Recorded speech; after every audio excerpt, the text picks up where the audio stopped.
Hello and welcome back to the Drive Home Reviews podcast, where I review the movies I have just seen as I am driving home from the theater. And oh man, okay. I don't have a clever lead-in for this one. It's just, this movie is just ridiculous, and really I don't know what else anyone, including myself, expected from it, given what it is and, you know, what it's meant to be and the primary audience it's aimed at. So we're just going to jump right into this one and talk about Jason Statham's latest cinematic opus, A Working Man.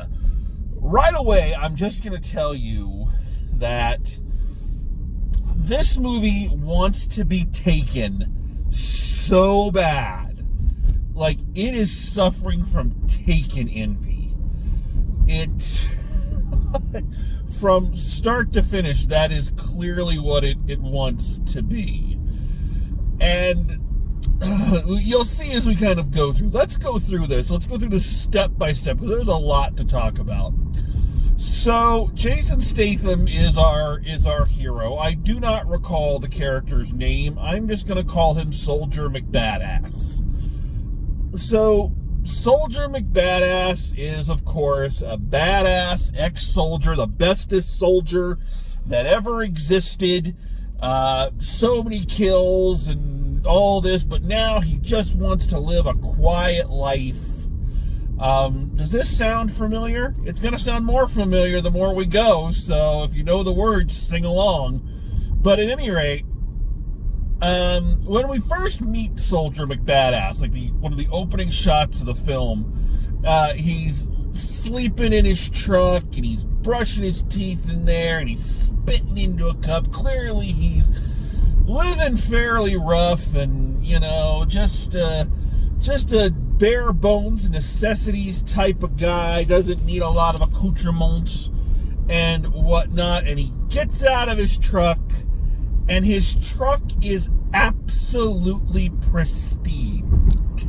This is a minor thing, but it's something that annoys me in movies like this, where the inside and everything we see of this guy is just, you know, he's down and he's, you know, I don't want to say grubby, but yeah, you know, and the truck, but the exterior of it is like perfect, and I mean absolutely flawless.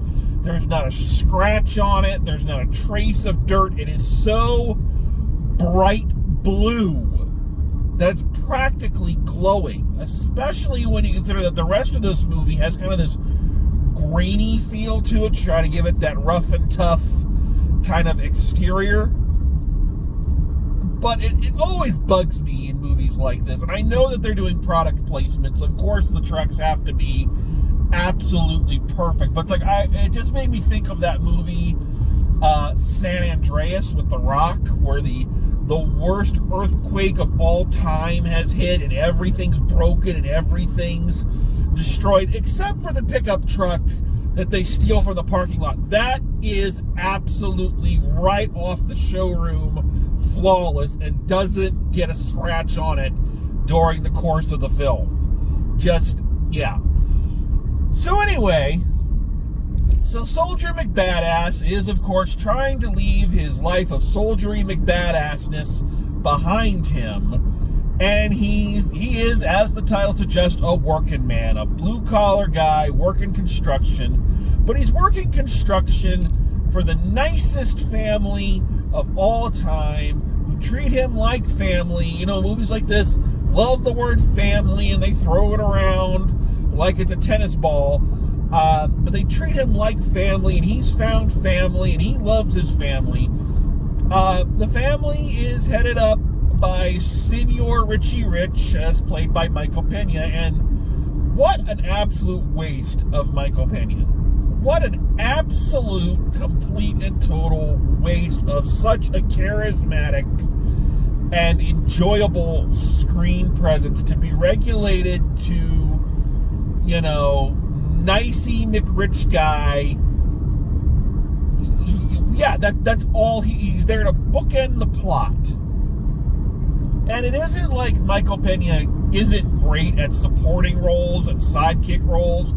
You know, he steals the show in both of the Ant-Man movies, the first two. And he's enough of a talent and enough of a name that he deserves kind of to be in a starring role. It actually would have been more interesting to me if he was the star of this movie. But he wasn't. He was just there to cry and send Soldier McBadass on his way, which we'll get to in a second.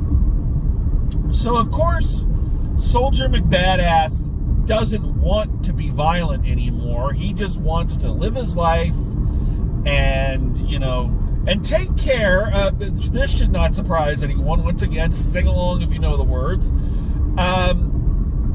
That he wants to take care of his daughter, whom he is a single parent to, and who his daughter lives with his father-in-law, who hates him because he blames him for his daughter's death.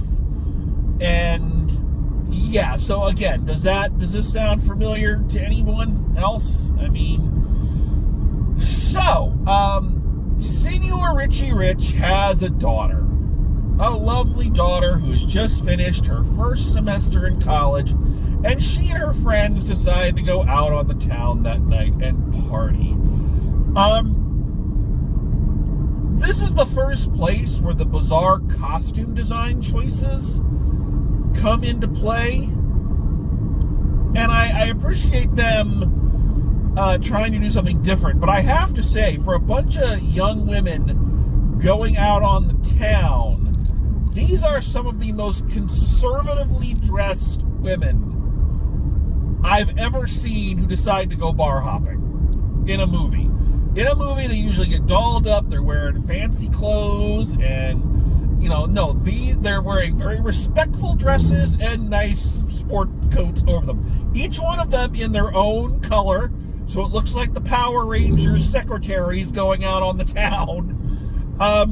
And for some reason, while they are out on the town, Senor Richie Rich's daughter is targeted by human traffickers who kidnap her to do wicked, evil things. And, of course, the police won't help or can't help for reasons. And Senor Richie Rich enlists the help of Soldier McBadass. Now, of course, at first, Soldier McBadass doesn't want to do this, because those days are behind me. But then he goes and he has a heart-to-heart with his old soldier buddy, Blind Lemon Soldier.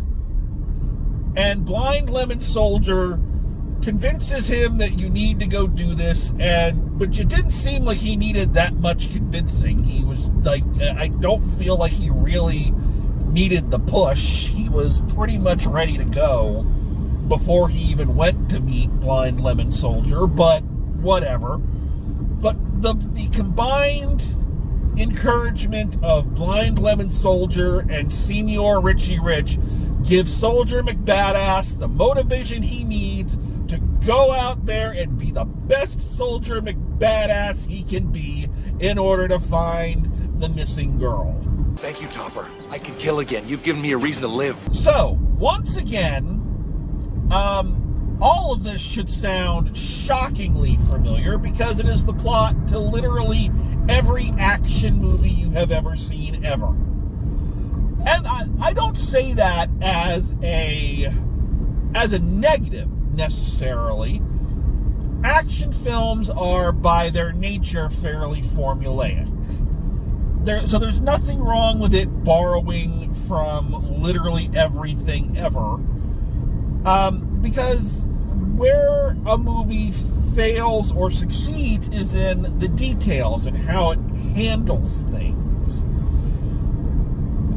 I guess it's just when the movie doesn't quite hit the mark, you tend to notice the very, very, very blatant similarities. I also love how in a lot of these movies, I don't know what I would expect from them, but they all treat this stock plot with its archetypal characters like it's the most original thing ever. You know? You get a sense of that from this movie. This movie, I'm not going to say it's self-important, but damn, it is taking its plot seriously. Which I can appreciate, but... So, yeah. So, as you might be getting from this, this movie really didn't land for me. And it's not that it's a bad film. It's serviceable. It does its job. But, yeah, it starts to fall apart because it's held together by very, very frayed rope. And where it starts to go off the rails a bit for me is in the search for the missing girl, which becomes so twisty and turny and starts to connect our hero not just to a group of human trafficking scumbags, but to literally almost every type of evil villain action movie cliche you can imagine. It's not just that he's going up against human traffickers, but those human traffickers are also connected somehow to the Russian mafia, which are connected to a drug-dealing motorcycle gang, which are connected to crooked cops. It's like, it's not enough for your dad revenge fantasy porn to go up against one perceived evil in the world. You got to go up against every single one of them. You need every cliche and stock character you can. Pile them all on and pile them high. Okay, this is a time to talk about this. This is a time to... Because there's really not much to talk about in terms of this movie. So this might be a shorter review than I'm used to, but I gotta talk about, once again, the costume designing in this movie. Because the costume designing is, upon first glance, it's comical. Very comical. But if you stop and think about it for a moment, it begins to take on something of an uncomfortable vibe. And what I mean by that is our cavalcade of villains have some of the most bizarre costume choices ever. Like, you got two of the twins, or two of the kids in the Russian mafia are dressed in, like, blue and red tracksuits with gold patterns all over them, like the tackiest things that you can imagine. The main human trafficker is dressed like Willy Wonka going to the prom. I mean, seriously, it looks like they took the suit the tuxedo that Jim Carrey wore in Dumb and Dumber and just stressed it a little bit.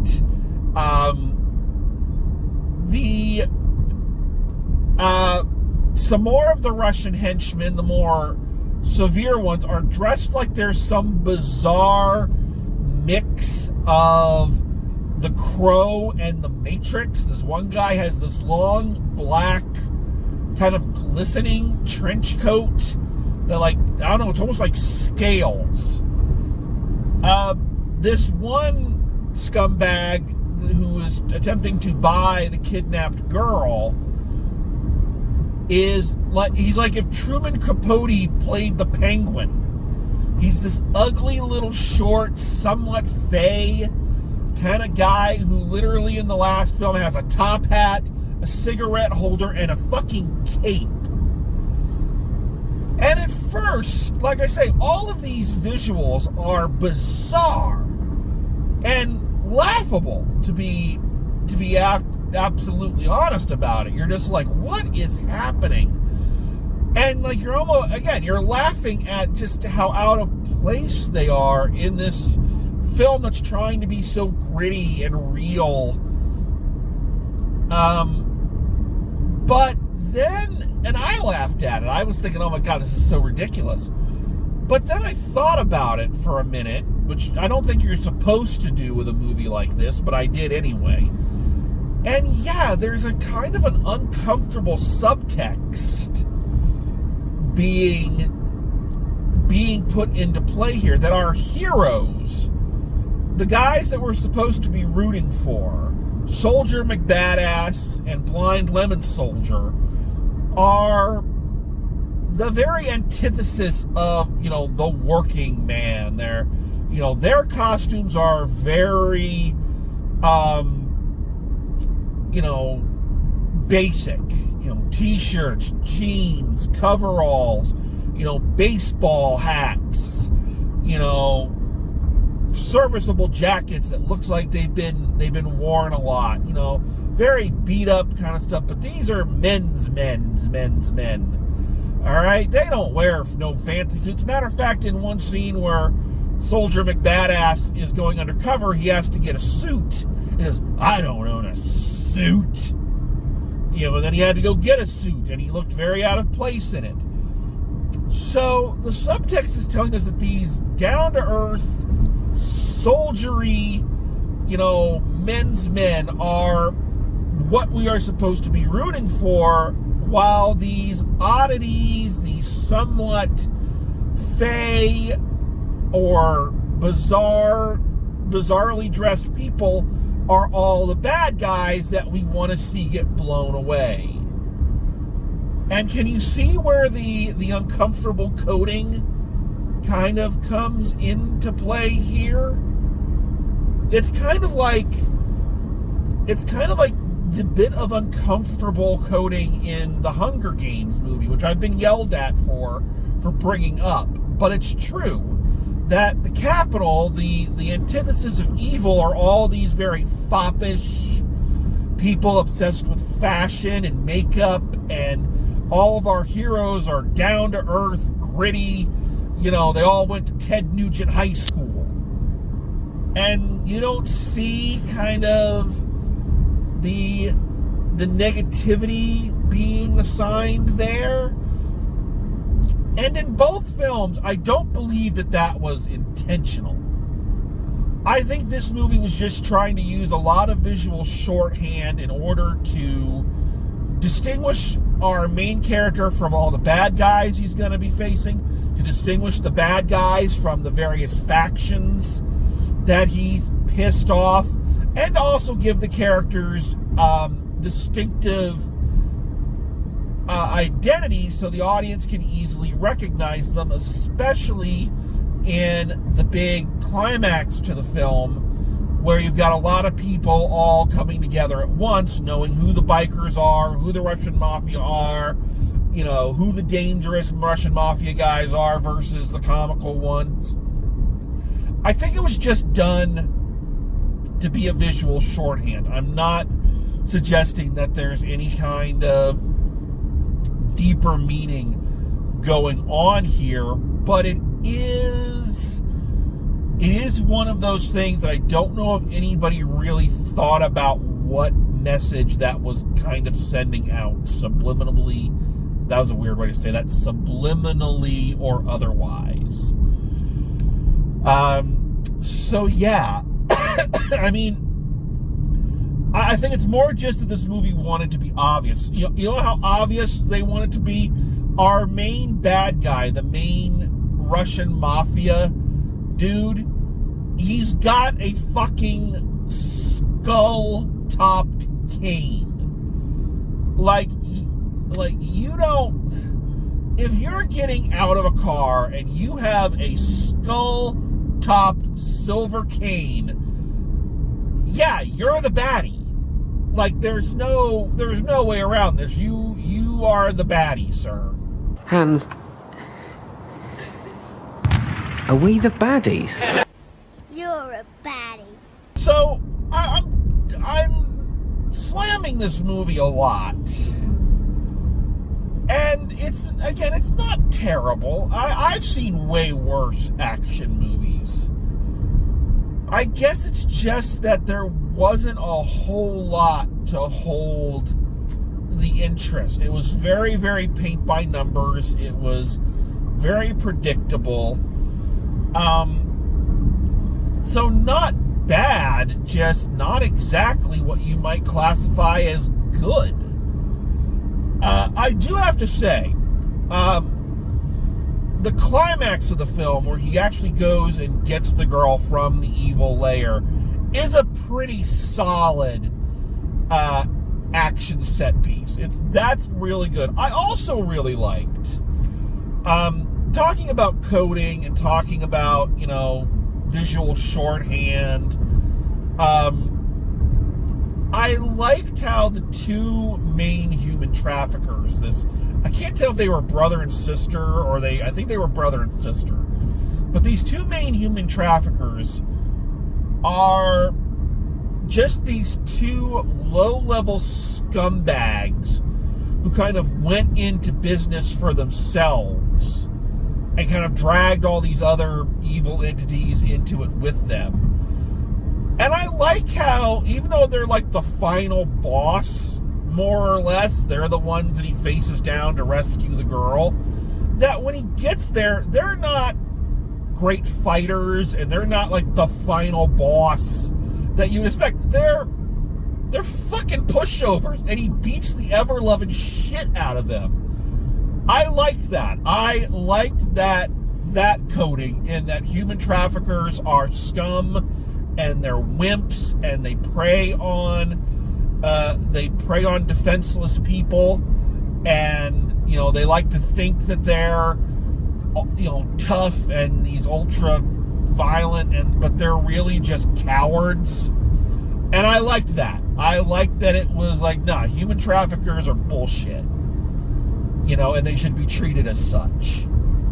So I like that he just literally broke in there. He beat up the guy, and the chained up, kidnapped girl beat the shit out of the girl. I thought that was really smart and really well done. So I have to give the movie its props from that perspective. That in that instance, yeah, it was a pretty solid action movie, and a lot of the action scenes are pretty solid.